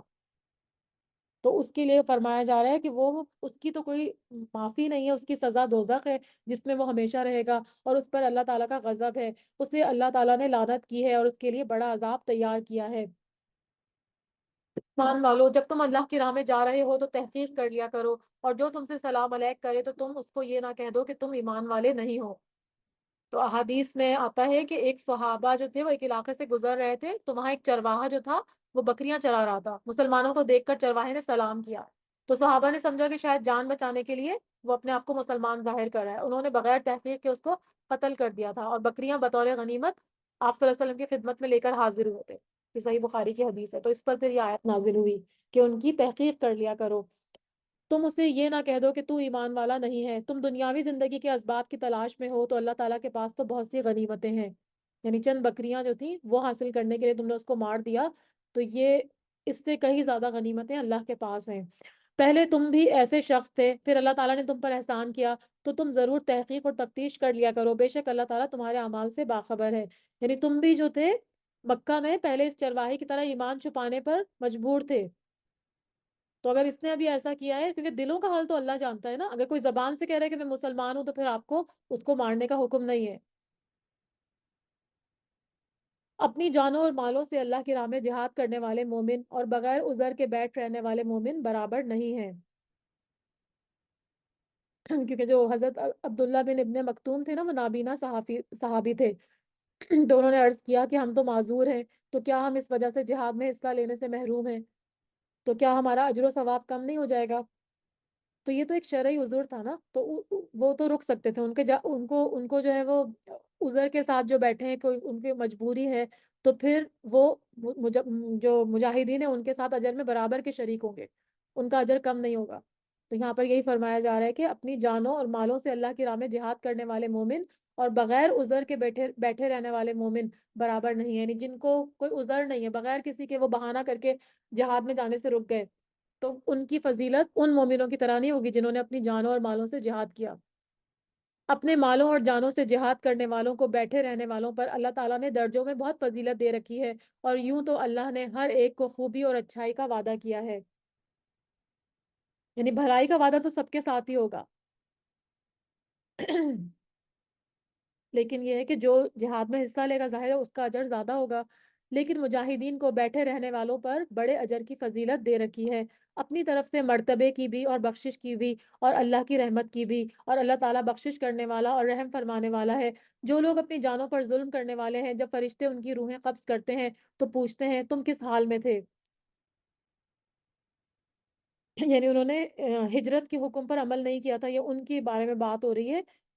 ان کو ظالم کہا جا رہا ہے کہ ان کو ہجرت کا حکم آ گیا تھا، لیکن انہوں نے کیا کیا تھا کہ ہجرت کے حکم پر عمل نہیں کیا تھا۔ تو فرمایا جا رہا ہے کہ جب ان کی روحیں قبض کرنے کے لیے فرشتے آتے ہیں تو وہ پوچھتے ہیں کہ تم کس حال میں تھے، کیوں تم نے جو ہے وہ ہجرت نہیں کی؟ وہ جواب دیتے ہیں کہ ہم اپنی جگہ کمزور اور مغلوب تھے، یعنی ہمیں جو ہے وہ ہمیں مغلوب بنا دیا گیا تھا، ہم کمزور تھے، اس لیے ہم نے جو ہے وہ ایسا نہیں کیا۔ تو فرشتے پوچھتے ہیں، فرشتے کہتے ہیں کہ کیا اللہ تعالیٰ کی زمین کشادہ نہ تھی کہ تم ہجرت کر جاتے؟ یہی لوگ ہیں جن کا ٹھکانہ دوزخ ہے اور وہ پہنچنے کی بری جگہ ہے۔ یعنی اگر وہ مغلوب تھے اور ان کو عبادت کرنے نہیں دی جا رہی تھی تو پھر ان کو ہجرت کرنا فرض تھا، تو انہوں نے اگر نہیں کی تو پھر ان کے ساتھ یہ معاملہ ہوگا، جس کا کہ یہاں بیان کیا جا رہا ہے کہ فرشتے ان سے پوچھیں گے کہ جانتے بوجھتے تم نے کیوں نہیں ہجرت کی؟ مگر جو مرد، عورتیں اور بچے بے بس ہیں، جنہیں نہ تو کسی چارہ کار کی طاقت اور نہ ہی کسی راستے کا علم ہے،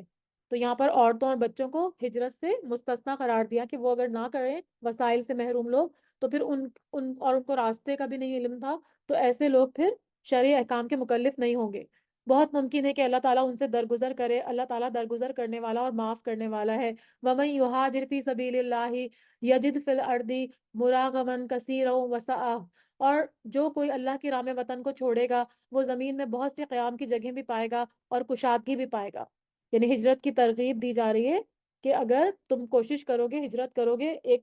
خراب جگہ سے دوسری جگہ جاؤ گے جہاں تمہیں احکام پہ عمل نہیں کرنے دیا جا رہا، تو یقیناً اللہ تعالیٰ آپ کی بہت سی قیام کی جگہیں پائے گا اور کشادگی بھی پائے گا۔ اور جو کوئی اپنے گھر سے اللہ تعالیٰ اور اس کے رسول صلی اللہ علیہ وسلم کی طرف نکل کھڑا ہوا، پھر اسے موت آ گئی، یعنی ابھی وہ پہنچا نہیں تھا ہجرت کر کے، لیکن اس نے ارادہ کر لیا تھا اور نکل گیا تھا، لیکن وہ فوت ہو گیا، تو یقیناً اس کا اجر اللہ تعالیٰ کے ذمے ثابت ہو گیا۔ اللہ تعالیٰ بڑا بخشنے والا اور مہربان ہے۔ جب تم سفر میں جا رہے ہو تو تم پر نمازوں کے قصر کرنے میں کوئی گناہ نہیں ہے، اگر تمہیں ڈر ہو کہ کافر تمہیں ستائیں گے، تو حالت سفر میں نمازیں قصر کرنے کی اجازت دی جا رہی ہے۔ اگر تمہیں ڈر ہو کہ کافر ستائیں گے، یقیناً کافر تمہارے کھلے دشمن ہیں، جب تم ان میں سے ہو اور ان کے لیے نماز کھڑی کرو تو چاہیے کہ ان کی ایک جماعت تمہارے ساتھ اپنے ہتھیار لیے ہوئے کھڑی ہو، پھر جب یہ سجدہ کر چکے ہیں تو یہ ہٹ کر تمہارے پیچھے آ جائیں، اور دوسری جماعت جس نے نماز نہیں پڑھی ہے وہ آ جائے اور آپ کے ساتھ نماز ادا کرے اور اپنا بچاؤ اور اپنے ہتھیار لیے رکھے۔ کافر چاہتے ہیں کہ کسی طرح تم اپنے ہتھیاروں اور اپنے سامان سے بے خبر ہو جاؤ تو وہ تم پر اچانک دھاوا بول دیں۔ تو اس آیت میں صلاۃ خوف کا جو ہے وہ طریقہ بتایا جا رہا ہے کہ صلاۃ خوف کیسے کی جائے گی۔ صلاۃ خوف کے معنی ہے خوف کی نماز، یہ اس وقت ہوتی ہے جب مسلمان اور کافروں کی فوجیں ایک دوسرے کے مقابل جنگ کے لیے تیار کھڑی ہوئی ہیں، اور ایک لمحے کی غفلت بھی مسلمانوں کے لیے خطرناک ثابت ہو سکتی ہے۔ تو ایسے حالات میں اگر نماز کا وقت ہو جائے تو صلاۃ الخوف پڑھنے کا حکم ہے۔ اس کی مختلف صورتیں حدیث میں بیان کی گئی ہیں، جیسے فوج دو حصوں میں تقسیم ہو گئی، ایک حصہ دشمن کے مقابل ڈٹا رہا تاکہ کافر حملہ نہ کر سکیں، اور ایک حصے نے آ کر آپ صلی اللہ علیہ وسلم کے پیچھے نماز پڑھی، اور جب یہ حصہ نماز سے فارغ ہو گیا تو پھر وہ جا کے وہاں پہ مورچہ زن ہو گیا، اور دوسرا جو ہے وہ جو پہلے کھڑا ہوا تھا دشمن کے سامنے، وہ پھر نماز کے لیے آ گیا۔ اور بعض روایت میں آتا ہے کہ آپ صلی اللہ علیہ وسلم نے دونوں حصوں میں ایک ایک رکعت نماز پڑھائی، اسی طرح آپ صلی اللہ علیہ وسلم کی 2 رکعت اور باقی فوجیوں کی ایک ایک رکعت ہوئی، اور بعض میں آتا ہے احادیث میں کہ بعض روایت میں آتا ہے کہ 2 2 رکعت پڑھائی، اس طرح آپ صلی اللہ علیہ وسلم کی 4 رکعت ہوئی اور فوجیوں کی 2 رکعتیں ہوئی۔ ٹھیک ہے، تو یہ طریقہ ایک بتایا جا رہا ہے کہ نماز کسی صورت میں معاف نہیں ہے، ہتھیار دشمن سامنے بھی کھڑا ہو تب بھی آپ نے فرض نماز نہیں چھوڑنی ہے، اور اپنے ہتھیار اٹھا رکھنے ہیں۔ ہاں، ہتھیار اتار رکھنے میں اس وقت تم پر کوئی گناہ نہیں ہے جب تمہیں تکلیف ہو، یا بارش کی وجہ سے یا بیمار ہو جانے کی، اور اپنے بچاؤ کی چیزیں ساتھ لیے رکھو، یقیناً اللہ تعالیٰ نے منکروں کے لیے ذلت کی مار تیار کر رکھی ہے۔ پھر جب تم نماز ادا کر چکو تو اٹھتے بیٹھتے لیٹے اللہ تعالیٰ کا ذکر کرتے رہو، یعنی نماز خوف کے بعد بھی جو ہے وہ تخفیف جو دی گئی ہے وہ تو دی گئی ہے، لیکن اللہ کا ذکر آپ نے کرتے رہنا ہے تاکہ اللہ تعالیٰ آپ کو کامیابی دے۔ اور جب تم اطمینان پاؤ تو نماز قائم کرو، یقیناً نماز مومنوں پر مقررہ وقتوں پر فرض ہے۔ تو نماز جو ہے نا وہ وقت کے حساب سے پڑھی جاتی ہے، صرف یہ قصر کا حکم یا ملا کے جو نماز پڑھتے ہیں بعض دفعہ آپ صلی اللہ علیہ وسلم نے پڑھی تو وہ بھی جو ہے وہ قصر میں ہی جائز ہے، لیکن ورنہ نماز جو ہے وہ ہمیشہ اپنے وقت کے حساب سے پڑھی جائے گی، اور اول وقت پر پڑھنا جو ہے نا وہ زیادہ پسندیدہ ہے۔ اور ان لوگوں کا پیچھا کرنے سے ہارے دل کی طرح ہو کر نہ بیٹھ جانا، اگر تمہیں بے آرامی ہوتی ہے تو انہیں بھی تمہاری طرح بے آرامی ہوتی ہے، یعنی کافروں کو بھی، اور تم اللہ تعالیٰ سے وہ امیدیں رکھتے ہو جو امیدیں انہیں نہیں ہیں، اور اللہ تعالیٰ دانا اور حکیم ہے، یعنی اگر زخم تم کو پہنچائے تو ان کو بھی پہنچائے، لیکن ان زخموں پر تم کو تو اللہ سے اجر کی امید ہے، لیکن ان کو یہ امید نہیں ہے کیونکہ وہ تو جہنمی ہے، اللہ کے نافرمان ہے۔ یقیناً ہم نے تمہاری طرف حق کے ساتھ اپنی کتاب نازل فرمائی ہے تاکہ تم لوگوں میں اس چیز کے مطابق فیصلہ کرو جس سے اللہ نے تم کو شناسا کیا ہے، اور خیانت کرنے والوں کے حمایتی نہ بنو۔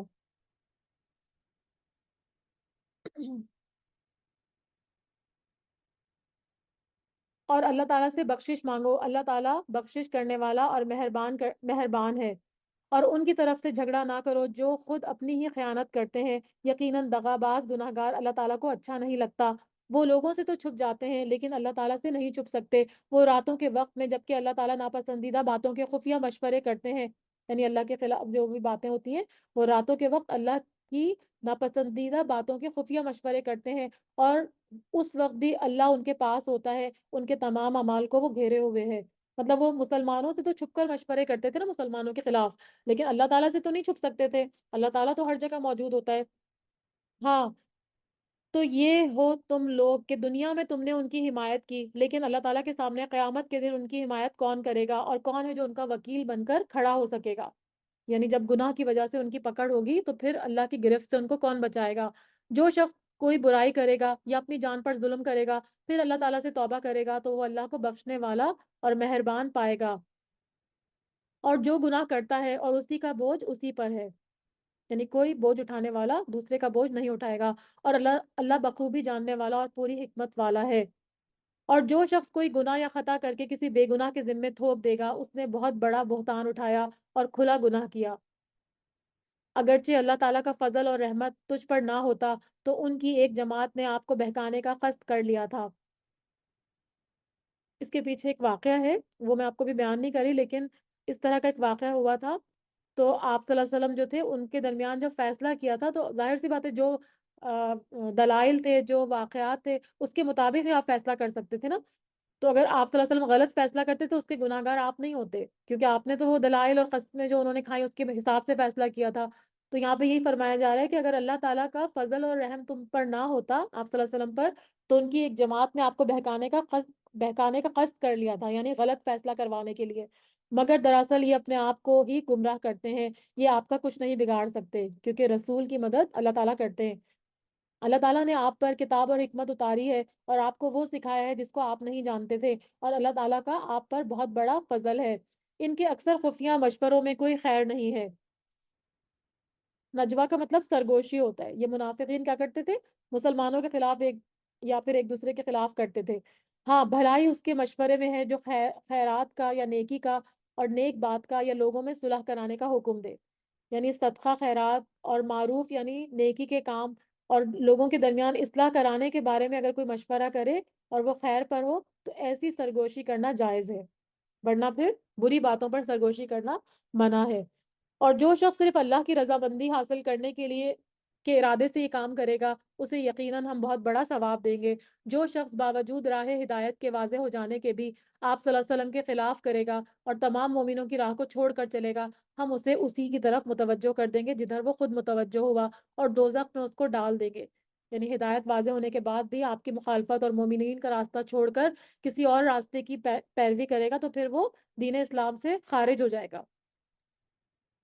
وہ پہنچنے کی بہت بری جگہ ہے۔ ان اللہ لا یغفر ان یشرک بہ ویغفر ما دون ذلک لمن یشاء ومن یشرک باللہ فقد ضل ضلالا بعیدا۔ اور اسے اللہ تعالیٰ قطعاً نہیں بخشے گا اس کے ساتھ شریک مقرر کیا جائے۔ ہاں، شرک کے علاوہ گناہ جس سے وہ معاف کر دے گا، اور اللہ کے ساتھ شریک کرنے والا بہت دور کی گمراہی میں جا پڑے گا۔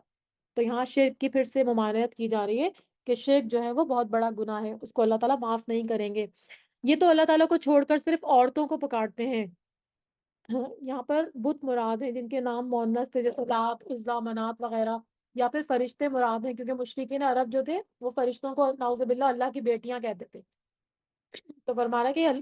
جا رہا ہے کہ یہ تو اللہ کو چھوڑ کے اللہ کے ساتھ صرف عورتوں کو پکارتے ہیں، دراصل یہ صرف سرکش شیطان کو پوجتے ہیں۔ یعنی بتوں، فرشتوں اور دیگر ہستیوں کی عبادت اللہ کو چھوڑ کے کرنا اصل میں شیطان کی عبادت کرنا ہے۔ لعنہ اللہ، اللہ نے ان پر لعنت کی۔ وقال لَتَّخِذَنَّ مِنْ عِبَادِكَ نَصِيبًا مَفْرُوضًا، اور یعنی اللہ نے اس شیطان کے اوپر لعنت کی اور اس نے بیڑا اٹھایا ہے کہ وہ تیرے بندوں میں سے مقرر شدہ حصہ لے کر رہے گا۔ کیونکہ اس نے کہا تھا نا کہ میں جو ہوں وہ لوگوں کو بہکاؤں گا، تو اللہ تعالیٰ نے فرمایا تھا کہ جو نیک لوگ ہوں گے وہ تیرے بہکاوے میں نہیں آئیں گے، اور انہیں ان کی راہ سے بہکاتا رہوں گا اور باطل امیدیں دلاتا رہوں گا، اور انہیں سکھاؤں گا کہ جانوروں کے وہ کان چیر دیں۔ تو یہاں پر بہرا اور صاحبہ جو جانوروں کی علامتیں اور صورتیں ہیں نا، کہ وہ کیا کرتے تھے، جانوروں کے کان چیر کے ان کو جو ہے وہ بتوں کے نام پہ وقف کر دیتے تھے، تو کوئی ان جانوروں پہ نہ سواری کر سکتا تھا اور نہ ان جانوروں کو ان کا دودھ وغیرہ یا ان کو ذبح کر سکتا تھا۔ لیکن اللہ نے تو ایسا حکم نہیں دیا، اللہ تعالیٰ نے تو جانوروں کو ہمارے فائدے کے لیے بنایا نا، تو وہ اس طرح کی نافرمانی کرتے تھے۔ ان سے کہوں گا کہ اللہ تعالیٰ کی بنائی ہوئی صورت کو بگاڑ دیں۔ تو اللہ تعالیٰ کی خلق اللہ میں جو تبدیلی ہے، تخلیق کو بدلنا، اس کی کئی صورتیں ہیں۔ مثلا اللہ تعالیٰ نے چاند، سورج، پتھر، آگ وغیرہ جو ہیں وہ جن مقصد کے لیے بنائی ہیں، تو انہوں نے کیا کیا، ان کو اس مقصد کو تبدیل کر کے ان کو معبود بنا لیا۔ یا پھر جیسے عورتیں ہوتی ہیں وہ اپنے اندر تبدیلی کر لیتی ہیں، یا پھر یہ جو وہ ہوتے ہیں نا پلاسٹک سرجری سے، اب آج کل تو وہ پتہ نہیں ناک ہونٹ کو موٹا کر لیتے ہیں، ناک کو پتلا کر لیتے ہیں، تو یہ سب بھی منع ہے کیونکہ یہ اللہ کی تخلیق ہے، اللہ نے بنائی ہے، ہم اس کو کیسے تبدیل کر سکتے ہیں؟ تو یہ سب جو ہے وہ گناہ کی چیزیں ہیں۔ آج کل یہ بہت زیادہ کامن ہو گیا، پورے پورے اتنے بڑے بڑے ان کے کلینکس بن گئے ہیں اور لوگ اتنی اتنی کمائی کر رہے ہیں، لیکن یہ سب اللہ کی نافرمانی کے کام ہے کیونکہ اللہ نے جو صورت بنا دی وہ اللہ نے بنا دی نا، ہم اس کو تبدیل نہیں کر سکتے، یعنی ساخت میں تبدیلی ہو گئی نا، کہ اپنی ناک کو موٹا پتلا کرنا، ہونٹوں کو موٹا پتلا کرنا، چہرے کے جو ہے وہ آپ کے جو بھی مطلب وہ ہیں فیچرز ہیں ان کو چینج کر لینا، یہ سب جو ہے وہ منع ہے، یہ سب گناہ ہے۔ تو یہ کون سکھاتا ہے؟ یہ شیطان سکھاتا ہے۔ تو وہ یہی بول رہا ہے یہاں پہ شیطان کہ یہ اللہ تعالیٰ فرما رہے ہیں کہ وہ کیا کہہ رہا ہے کہ میں ان کو راہ سے بھٹکاتا رہوں گا، باطل امیدیں دلاتا رہوں گا، ان کو سکھاؤں گا کہ جانوروں کے کان چیریں، ان سے کہوں گا کہ اللہ کی بنائی ہوئی صورت کو بگاڑیں، اور ہم شیطان کے کرنے میں آ کے یہ سارے کام کر رہے ہیں۔ سنو، جو شخص اللہ کو چھوڑ کر شیطان کو اپنا رفیق بنائے گا وہ سری نقصان میں ہے۔ وہ ان سے زبانی وعدے کرتا رہے گا اور سبز باغ دکھاتا رہے گا، مگر یاد رکھو شیطان کے جو وعدے ہیں ان میں سے ہیں کہ وہ سراسر فریب کاریاں ہیں۔ یہ وہ لوگ ہیں جن کی جگہ جہنم ہے، جہاں سے ان کو چھٹکارا نہیں ملے گا۔ اور جو لوگ ایمان لائیں گے اور نیک کام کریں گے، ہم انہیں ان کی جنتوں میں لے جائیں گے جن کے نیچے چشمے جاری ہیں، جہاں سے یہ ہمیشہ ہمیشہ رہیں گے۔ اور یہ اللہ کا وعدہ ہے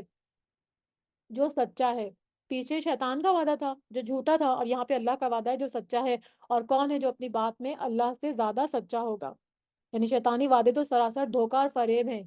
لیکن اللہ نے جو اہل ایمان سے وعدے کیے ہیں وہ سچے اور برحق ہیں۔ لیکن ہمارا کیا معاملہ ہوتا ہے انسانوں کا، کہ ہم اللہ کی بات کو چھوڑ کے شیطان کے پیچھے چل رہے ہیں اور اس میں ہم وہ جو ہے وہ ہم کو بہکانے میں لگا ہوا ہے۔ حقیقت حال نہ تو تمہاری آرزوؤں کے مطابق ہے اور نہ اہل کتاب کی امیدوں پر موقوف ہے۔ جو برا کرے گا اس کی سزا پائے گا، اور کسی کو نہ پائے گا جو اس کی حمایت اور اللہ کے پاس مدد کرے۔ جو ایمان والا ہو، اور مرد ہو اور عورت ہو، اور نیک عمل کرے، ایسے لوگ یقیناً جنت میں جائیں گے۔ اب یہاں سے دیکھیں، عورتیں جو کہتی ہیں نا ہمیں ہمارے ساتھ ناانصافی ہو رہی ہے، تو یہاں پر پتہ چل رہا ہے کہ ان کے ساتھ ناانصافی نہیں ہو رہی۔ یہاں پر لکھا ہوا ہے کہ وَمَن يَعْمَلْ مِنَ الصَّالِحَاتِ مِن ذَكَرٍ أَوْ أُنثَىٰ وَهُوَ مُؤْمِنٌ، مومن ہونا ضروری ہے، چاہے عورت ہو چاہے مرد ہو۔ وہ نیک عمل کرے گی تو کیا ہوگا؟ فَأُولَٰئِكَ يَدْخُلُونَ الْجَنَّةَ، تو ہم اس کو جنت میں داخل کریں گے۔ وَلَا يُظْلَمُونَ نَقِيرًا، اور اس کو ایک کھجور کی گٹھلی کے شگاف کے برابر بھی اس کا حق نہیں مارا جائے گا۔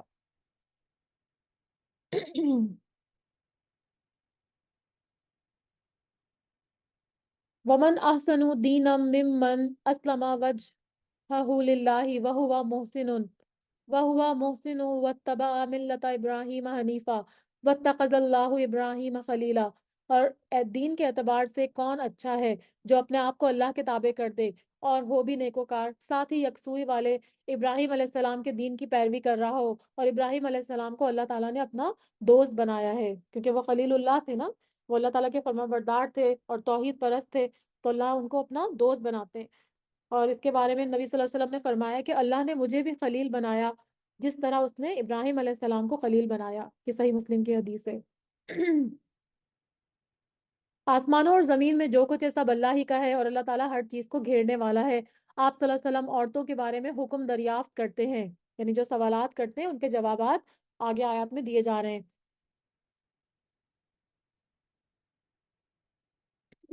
آپ صلی اللہ علیہ وسلم کہہ دیجئے کہ خود اللہ ان کے بارے میں حکم دے رہا ہے، اور قرآن کی وہ آیتیں جو تم پر ان یتیم لڑکیوں کے بارے میں پڑھی جاتی ہیں جنہیں ان کا مقرر حق تم نہیں دیتے، جو پیچھے گزری تھی نا آیت نمبر 3 میں، یہ کہ یتیم عورتوں سے بے انصافی سے جو روکا گیا تھا، تو یہاں پہ اسی کا ذکر ہے۔ اور انہیں اپنے نکاح میں لانے کی رغبت رکھتے ہو، کیونکہ بعض دفعہ کیا ہوتا تھا، یتیم لڑکیاں جو تھیں وہ بدصورت ہوتی تھیں، تو ان کے ولی ان کے ساتھ وراثت میں شریک ہوتے تھے، تو وہ کیا کرتے تھے، ان سے خود نکاح پڑھنا کرنا پسند نہیں کرتے تھے، اور پھر ان کا دوسری جگہ نکاح بھی نہیں کرتے تھے، تاکہ اگر ہم نکاح کر دیں تو یہ کیا ہوگا کہ وہ جائیداد میں حصہ بن جائے، وہ مطلب ان کی جائیداد جو ہے وہ اس کی طرف چلی جائے گی، اس دوسرے شخص کی طرف، تو اس طرح سے وہ ظلم کرتے تھے عورتوں کے اوپر، تو یہاں اس سے روکا جا رہا ہے۔ اور کمزور بچوں کے بارے میں، یعنی یہاں پہ وہی یتیموں کے بارے میں بتایا جا رہا ہے جو آیت نمبر 3 میں ہم نے پڑھا تھا نا، تو اس کے بارے میں یہاں پہ بتایا جا رہا ہے کہ یتیموں کے بارے میں بھی وہ اسی طرح کا رویہ رکھتے ہیں، اور اس بارے میں کہ یتیموں کی کارگزاری انصاف کے ساتھ کرو، یعنی یتیموں کے ساتھ انصاف کا معاملہ کرو، یتیم بچی اگر چاہے خوبصورت ہو یا بدصورت ہو، دونوں صورتوں میں اس کے ساتھ جو ہے وہ انصاف کرو۔ اور تم جو بھی نیک کام کرو گے بے شبہ اللہ اس کو پوری طرح جاننے والا ہے۔ اگر کسی عورت کو اپنے شوہر کی بد دماغی اور بے پرواہی کا خوف ہو تو دونوں آپس میں جو صلح کر لیں، اس میں کسی پر کوئی گناہ نہیں ہے۔ یعنی اگر خاوند کسی وجہ سے اپنی بیوی کو ناپسند کرے اور اس سے دور رہنا اپنا اعراض اور معمول بنا لے، یا یہ ہو کہ زیادہ بیویاں ہونے کی صورت میں کسی خوبصورت بیوی سے جو ہے وہ اس کے پاس زیادہ ٹائم گزارے، تو پھر عورت کیا کرے، اپنا کچھ حق چھوڑ کر یا اپنی باری یا کچھ اور چھوڑ کر اگر خاوند سے مصلحت کر لے، تو اس مصلحت میں خاوند اور بیوی پر کوئی گناہ نہیں ہے۔ حضرت ام المومنین حضرت سودا جو تھی نا، وہ کیا کرتی تھی، اپنے بڑھاپے کی وجہ سے اپنی باری جس میں حضور صلی اللہ علیہ وسلم ان کے پاس آتے تھے، انہوں نے وہ حضرت عائشہ کے لیے ہبا کر دی تھی، تو آپ نے اس کو قبول فرما لیا تھا۔ تو آپس کی مصالحت سے ایسا کریں تو جائز ہے، ورنہ مرد کو جو ہے وہ کیا کرنا ہے، پورا پورا ان کو حق دینا ہے عورتوں کو۔ صلح بہت بہتر چیز ہے، طمع ہر نفس میں شامل کر دی گئی ہے، یعنی بخل اور جو ہے وہ اپنا مفاد دیکھنا ہر نفس کو عزیز ہوتا ہے۔ اگر تم اچھا سلوک کرو اور اپنی پرہیزگاری کرو تو تم جو کچھ کرو گے اس پر اللہ تعالیٰ پوری طرح خبردار ہے۔ تم سے یہ تو کبھی نہیں ہو سکے گا کہ تم اپنی تمام بیویوں میں سے عدل کر سکو، گو تم اس کی کتنی بھی خواہش رکھو، وہ ایک نیچرل چیز ہے نا کہ سب کو برابر برابر وہ نہیں کر سکتے، اس لیے بالکل ہی ایک کی طرف مائل ہو کر دوسری کو ادھر لٹکتی ہوئی نہ چھوڑ دو۔ یعنی ایک سے زیادہ بیویاں ہوں تو دلی تعلق اور محبت تو سب کے ساتھ وہ یکساں نہیں کر سکتا، لیکن جو ظاہری عمل ہے وہ تو کرے گا، کیونکہ آپ صلی اللہ علیہ وسلم کے ساتھ بھی یہ تھا کہ آپ صلی اللہ علیہ وسلم بیویوں میں سب سے زیادہ محبت حضرت عائشہ رضی اللہ تعالیٰ عنہ سے کرتے تھے. تو خواہش کے باوجود انصاف نہ کرنے کا مطلب یہی ہے کہ دل میں اگر محبت ہے وہ تو جائز ہے، لیکن اس کو لٹکتا ہوا نہ چھوڑ دو، کیونکہ یہ انتہائی ظلم ہے، اس سے روکا جا رہا ہے. آپ صلی اللہ علیہ وسلم نے فرمایا کہ جس شخص کی دو بیویاں ہوں اور وہ ایک کی طرف مائل ہوا اور دوسری کو نظر انداز کر دیا، تو قیامت کے دن وہ اس طرح آئے گا کہ اس کے جسم کا ایک حصہ ساقط ہوگا. یہ ترمذی کی حدیث ہے. اور اگر تم اصلاح کر لو اور تقوی اختیار کر لو تو بے شک اللہ تعالیٰ بڑی مغفرت والا ہے. اور اگر میاں بیوی جدا ہو جائیں تو اللہ تعالیٰ اپنی وسعت میں سے ہر ایک کو بے نیاز کر دے گا. یعنی اگر وہ دوسری شادی میاں کر لیتا ہے یا بیوی کر لیتی ہے طلاق کے بعد، تو اللہ اپنی مرضی سے ان کو جو ہے وہ بے نیاز کر دے گا. اللہ تعالیٰ وسعت والا اور حکمت والا ہے. وَلِلَّهِ مَا فِي السَّمَاوَاتِ وَمَا فِي الْأَرْضِ وَلَقَدْ وَصَّيْنَا الَّذِينَ أُوتُوا الْكِتَابَ مِنْ قَبْلِكُمْ وَإِيَّاكُمْ أَنِ اتَّقُوا اللَّهَ. زمین اور آسمانوں کی ہر چیز اللہ تعالیٰ ہی کی ملکیت میں ہے، اور واقعی ہم نے ان لوگوں کو جو تم سے پہلے کتاب دیے گئے تھے اور تم کو بھی یہی حکم دیا ہے کہ اللہ سے ڈرتے رہو. اور اگر تم کفر کرو گے تو یاد رکھو اللہ کے لیے ہے جو کچھ آسمانوں میں ہے اور جو کچھ زمین میں ہے، اور اللہ تعالیٰ بہت بے نیاز ہے اور تعریف والا ہے. اللہ کے اختیار میں ہے آسمانوں کی سب چیزیں اور زمین کی بھی، اور اللہ تعالیٰ کارساز اور کافی ہے. اگر اسے منظور ہے تو اے لوگو وہ تم سب کو لے جائے اور دوسروں کو لے آئے. اللہ تعالیٰ اس پر پوری قدرت رکھنے والا ہے. جو شخص دنیا کا ثواب چاہتا ہے، یاد رکھو اللہ تعالیٰ کے پاس تو دنیا اور آخرت دونوں کا ثواب موجود ہے. یعنی صرف اگر تم دنیا چاہتے ہو تو پھر اللہ تعالیٰ کے پاس تو دونوں چیزیں، تو بہتر ہے کہ اللہ سے دونوں چیزیں مانگو. اور اللہ تعالیٰ خوب بخشنے والا اور خوب سننے والا اور خوب دیکھنے والا ہے. اے ایمان والو، عدل و انصاف پر مضبوطی سے جم جانے والے اور خوشنودی مولا کے لیے سچی گواہی دینے والے بن جاؤ، چاہے وہ تمہارے اپنے خلاف ہو یا اپنے باپ کے یا رشتہ داروں کے. یعنی اہل ایمان کو عدل و انصاف قائم کرنے اور حق کے مطابق گواہی دینے کی تاکید فرمائی جا رہی ہے. وہ شخص اگر امیر ہو تو اور فقیر ہو تو دونوں کے ساتھ اللہ کو زیادہ تعلق ہے، اسی لیے تم خواہش نفس کے پیچھے پڑ کر انصاف کو نہ چھوڑ دینا. اگر تم نے کج بیانی یا پہلو تہی کی تو جان لو کہ جو کچھ تم کرو گے اللہ تعالیٰ اس سے پوری طرح باخبر ہے. اے ایمان والو، اللہ تعالیٰ پر، اس کے رسول صلی اللہ علیہ وسلم پر اور اس کتاب پر جو اس نے اپنے رسول صلی اللہ علیہ وسلم پر اتاری ہے اور ان کتابوں پر جو اس سے پہلے نازل فرمائی ہیں ایمان لاؤ. جو شخص اللہ تعالیٰ سے اور اس کے فرشتوں سے اور اس کی کتابوں سے اور اس کے رسولوں سے اور قیامت کے دن سے کفر کرے گا تو بڑی دور کی گمراہی میں جا پڑے گا. جن لوگوں نے ایمان قبول کر کے پھر کفر کیا، پھر ایمان لا کر پھر کفر کیا اور پھر اپنے کفر میں بڑھ گئے، اللہ تعالیٰ یقیناً ان کو نہیں بخشے گا اور ان کو راہ ہدایت نہیں سمجھائے گا. منافقوں کو اس امر کی خبر پہنچا دو کہ ان کے لیے دردناک عذاب ہے. ان کی حالت یہ ہے کہ مسلمانوں کو چھوڑ کر کافروں کو دوست بناتے پھرتے ہیں، یعنی منافق. کیا ان کے پاس عزت کی تلاش میں جاتے ہیں؟ تو یاد رکھیں کہ عزت تو ساری کی ساری اللہ کے قبضے میں ہے. اللہ تعالیٰ تمہارے پاس اپنی کتاب میں یہ حکم اتار چکا ہے کہ تم جب کسی مجلس والوں کو اللہ تعالیٰ کی آیتوں کے ساتھ کفر کرتے دیکھو اور مذاق اڑاتے سنو تو اس مجمع میں ان کے ساتھ نہ بیٹھو جب تک کہ وہ اس کے علاوہ کسی اور باتیں نہ کرنے لگیں، کوئی اور بات نہ کرنے لگیں، ورنہ تم بھی ان کے ساتھ ان جیسے ہی ہو جاؤ گے. اللہ تعالیٰ تمام کافروں اور سب منافقوں کو جہنم میں جمع کرنے والا ہے. یہ لوگ تمہارے انجام کار کے انتظار میں رہتے ہیں، پھر اگر تمہیں اللہ فتح دے دے تو کہتے ہیں کہ کیا ہم تمہارے ساتھی نہیں ہیں؟ اور اگر کافروں کو تھوڑا سا غلبہ مل جائے تو ان سے کہتے ہیں کہ ہم تم پر غالب آنے لگے تھے، اور کیا ہم نے تمہیں مسلمانوں کے ہاتھوں سے نہیں بچایا تھا؟ بس قیامت میں خود اللہ تعالیٰ تمہارے درمیان فیصلہ کرے گا، اور اللہ تعالیٰ کافروں کو ایمان والوں پر ہرگز راہ نہیں دے گا. بے شک منافقین اللہ سے چال بازیاں کرتے ہیں اور وہ انہیں اس چال بازی کا بدلہ دینے والا ہے. اور جب نمازوں کو کھڑے ہوتے ہیں تو بڑی کاہلی کی حالت میں کھڑے ہوتے ہیں، صرف لوگوں کو دکھانے کے لیے. اور یاد رکھو یاد الہی تو ان میں صرف برائے نام ہی ہوتی ہے. یعنی منافقوں کا کردار بتایا جا رہا ہے. درمیان میں ہی معلّہ کو ڈگمگا رہے ہیں، نہ پورے ان کی طرف اور نہ صحیح طور پر ان کی طرف، نہ مسلمانوں کی طرف ہیں نہ کافروں کی طرف ہیں. اور جسے اللہ تعالیٰ گمراہی میں ڈال دے تو اس کے لیے آپ کوئی راہ نہیں پائیں گے. اے ایمان والو، مومنوں کو چھوڑ کر کافروں کو اپنا دوست نہ بناؤ. کیا تم چاہتے ہو کہ اپنے اوپر اللہ تعالیٰ کی صاف حجت قائم کر لو؟ منافق تو یقیناً جہنم کے سب سے نچلے طبقے میں جائیں گے، ناممکن ہے کہ آپ ان کو مددگار پائیں گے.